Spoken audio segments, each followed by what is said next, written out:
Donald Trump Jr. here today with me. Don, let me get right to the point, right what our people want to hear. Is President Trump going to be reelected on November 3rd? I definitely think so, man. I mean, they're throwing everything at us. They're throwing the entire book at us, and yet his numbers still go up. The economy's growing again. He's doing things that no other president has ever done. He's accomplished sort of the holy grail of what presidents would like to do, despite all of the nonsense they've thrown at him. And honestly, I think we're at the point where regular people just see through the nonsense thrown at them by the media. I truly hope that's the case. I mean, you and I are junkies. We watch this stuff every day. We watch it 24/7. But for the regular American who's consuming 5-10 minutes of news a day and it's 96% negative, honestly, I think they've had enough. Well, look, Donald J. Trump Jr., I keep hearing about these polls. I keep being told that the president's putting out a dark and scary vision, and the polls are reflecting it. The polls are saying he can't possibly win. What do you think? Well, they said he had a dark and scary vision at the Mount Rushmore speech. I saw anything but. As an American, that speech made me incredibly proud. I was like, I just want to see that till Election Day. So, again, the media is going to do whatever they can to manipulate that. You've seen that in every statistic. I mean, you saw the New York Times, or one of the big ones yesterday, basically being like, well, the fact that the death rate has gone down tenfold is not really good news. I'm like, really? It's not? Seems like good news to me. You would think that would be reasonably good news. I would think that would be good news. They're letting Joe Biden hide in his bunker. They won't let a guy who's, honestly, borderline incompetent. He can't remember where he is 50% of the time. He can't remember his wife and his sister. He can't remember what office he's running for. They're perfectly happy hiding him in his bunker because, honestly, it's the first campaign in modern American history where no one wants him actually speaking to his constituency because it would be a total disaster. The guy can't speak to a group of 20 people without a teleprompter, and he's going to run the free world. I mean, think about it. I mean, if you've been a politician, DC swamp creature like Joe Biden for literally 50 years, you would think that you would have been able to develop the basic skill of speaking to someone without a teleprompter. He's not there. He can't handle it. No, he absolutely can't. We've been speculating around here that if he were elected, God forbid, that the Secret Service would assign him the code name Slow Rider 1. At best. Don Jr., what's the over and under on the chances that Joe Biden will face President Donald Trump in a debate? I think there is a 0% chance that will happen. What do you think? I live in New York, right? Not exactly a conservative bastion of stronghold. So, I mean, I've heard that rumor from friends who have, crossed into some liberal circles. And it's like literally some of these big donors are trying to figure out a way to weasel out of the debates because, honestly, they know Joe Biden couldn't debate Barron Trump, let alone Donald Trump. I mean? Like, let's not kid ourselves here. And then you saw it again. That was what New York Times the other day. Yeah, Thomas Friedman, the guy who's been reliably wrong for 30 years. They do this. They'll do anything, and again, they can get away with anything, which is why it's so important for everyone to get involved. Our team has grown one of the largest volunteer, bases. Literally, there's over 1 million volunteers trained out there doing it. I mean, there is a team. There are people that are into it. You're not going to hear about it because the press is not going to cover it. You're not going to see it because they're going to do whatever they can to censor us on social media. But because of that, everyone has to get up and fight. Everyone has to get up and act. They can't just sit there. I don't believe the doom and gloom. I believe there's a lot of America that right now wouldn't tell a pollster calling them right now, yeah, I'm voting for Donald Trump. It's not worth the headache.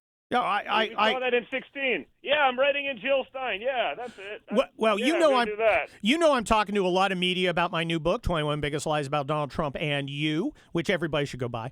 But I'm doing a lot of media, and I always point out that I have heard many people who did not vote for your father in 2016 who now will. But I have yet to meet anybody who voted for Donald Trump in 2016 is thinking, no, this time I'm gonna vote for that basement dwelling weirdo who's run by a bunch of leftist Geppettos.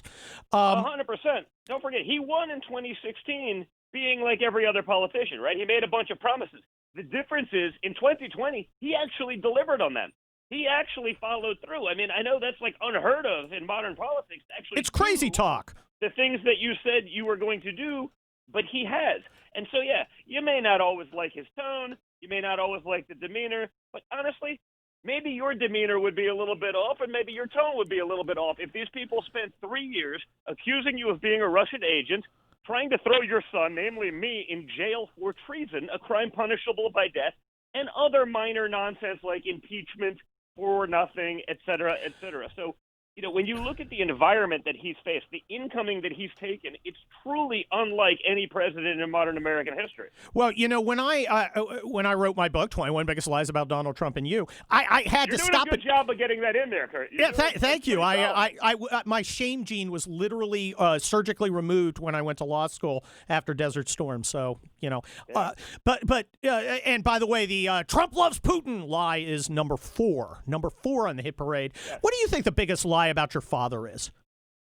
Well, that's certainly one of them. I mean, the notion that Trump's soft on Russia when literally this administration has the toughest sanctions ever put on Russia. I mean, significantly tougher than what Obama had.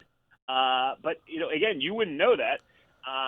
Then when my father wants to pull out of some of these endless wars, he's capitulating to Russia. He's soft on Russia. It's like, the deep state is, they're having their thing. They want to keep their endless wars. They want their multi-billion-dollar contracts. They want to spend a couple more trillion in taxpayer funds, for goals that we're not quite sure what they are, but, we got to spend it anyway and be there for no reason and have our American troops in harm's way.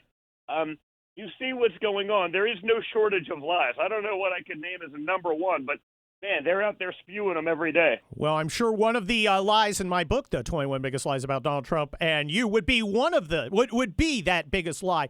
I have a theory about your father, and I think that your father understands the regular person. He goes into a bar. He says, "Hey, what do you think of Afghanistan?" The guy goes, "Hey, if we're not going to win it, we need to get out. My buddy Jimmy, his son was in the airborne, got shot last year. It ain't worth it." And you get one of these little Vox writers with his goatee say, "Well, the elements of national power, blah, blah, blah, blah, blah." And it's like, stop. Yeah. Clear and simple. Let's do the right 100%. thing. I mean, How's your father reality. How's your father, who's a billionaire, have a better connection to the working man than the party of the working man? Because you got to remember, I mean, he started off his career, and his whole career was based on being a builder. You don't build just by being a billionaire in an office. You build by being on the ground, by being on a job site. He spent his entire, 40-year career around construction guys, dealing with blue-collar workers, dealing with unions, dealing with these things. He understands where they're actually coming from. Joe Biden sells himself as this, man of the people. Joe Biden went into D.C. politics in his 20s. Well, he hasn't seen any people in 3 months. He's living in a basement. Well, his only friend's a squirrel. He hasn't been out of D.C. in 50 years. Here's a blue-collar job. It's like, why? Yeah, now he's going to start. He's never had a blue-collar job in his life. He's been a Washington swamp rat for 50 years. Like, give me a break. If Washington needs reform, I submit the guy who's been there a half century is probably the guy who's kind of at fault. But let me ask you. And the irony of it is that he talks about it. He actually says, Washington has failed you. I go, yeah, no crap, Joe. Maybe you're a part of the problem. I don't think there's any maybe. And one thing that's really important to people like me, who's a parent with kids. I've got a couple of high schoolers. I want to get them back to school. I think it's great that the president's finally taking a stand to get this going and get these kids 100%. back in. Do you think that we would be seeing the pressure to keep kids out of school, disrupt their lives, disrupt families? If your father was a Democrat, we only have about 15 seconds. Not even a little bit. I think schools would be open immediately on November 4th, whatever happens. They're trying to do whatever they can to screw up the economy, to do this. The reality is the statistics on children. I mean, this thing has almost no effect on children whatsoever. You can do it safely. You can open these schools up. You can get people back to work. That doesn't mean you have to do it haphazardly. You can do it intelligently. You can do it safely, and that's what he'd like to do. Thank you very much, Donald Trump Jr. I appreciate it. I'm Kurt Schlichter, guest hosting for the great Hugh Hewitt. We'll be right back with Rick Grinnell. This portion of the Hugh Hewitt Show has been brought